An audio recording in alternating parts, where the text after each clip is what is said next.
is our best fake, the best imitation of the shroud that exists in the world.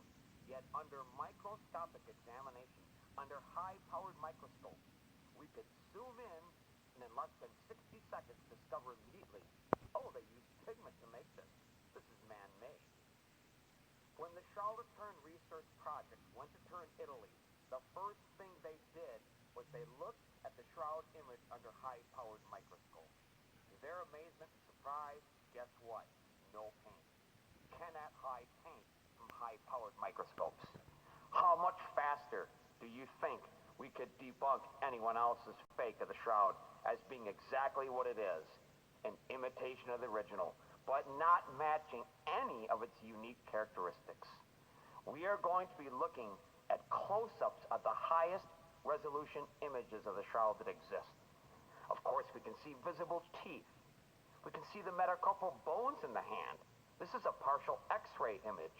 Left hand over right wrist and fingers are bent, and the image that resides on the top layer of this Syrian weave 8 by 2 cubit pure linen cloth only penetrates 1 or 2 micrometers into the 15 micrometer wide fabric. It is a scientific impossibility to create an image with this kind of superficiality by touching it with any kind of man-made object. The coloring process is not due to adding material to the cloth, but non-material entities, such as radiated energy coming from the body, charged particle radiation, and or electromagnetic radiation. When this image process took place, there was separation between the body and the cloth. That is an inescapable forensic fact of this case, in spite of the mass amount of false info about the shroud on internet. This image contains high-resolution, forensically accurate 3D info. To create forensically accurate 3D info, you must have a forensically accurate 3D body as the role model. That is the key word, forensically accurate. That was confirmed by forensic pathologists and also confirmed by a scientific instrument, a VP8 analyzer, an impartial witness that doesn't care if Jesus is the Son of God or not. And this witness tells us with certainty the body was levitated between the two halves of the cloth during the image process. There is no escaping that fact. This is what the Shroud of Turin really looks like. Not the high contrast internet version that most people see. You can step back, you can see how subtle the image is, and it just barely penetrates the 15 micrometer fibril, only 1 or 2 micrometers. And separation of colored versus uncolored fibers to make up this image, little pixelated microscopic dots, is separated at 15 micrometers. That's the max possible on the linen. Couldn't be better than that. At various points of the image, not the resolution of the whole image, but where the body was close to the cloth. Of course, the hands. You can see the metacarpal bones.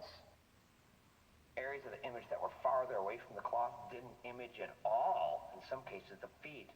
You'll notice on the image of the shroud, there's no image here at all. It completely fades out. You can only see blood stains. The hands were close. The face was close. The face was the closest long. That's why the face has such good resolution. Note the thumbs are not visible. That's because when a Roman crucifixion nail goes through the wrist, it strikes a nerve and causes the thumbs to turn inward. Part of the beard section is missing. And people say, well, the man in the shroud looks too old. Did Jesus really have a white beard? Well, did Jesus really have white blood? Of course not. The reason that the beard has what appears to be white in it, that's pulmonary edema fluid and blood that exited the nose and mouth. And we see the same thing here on the head cloth.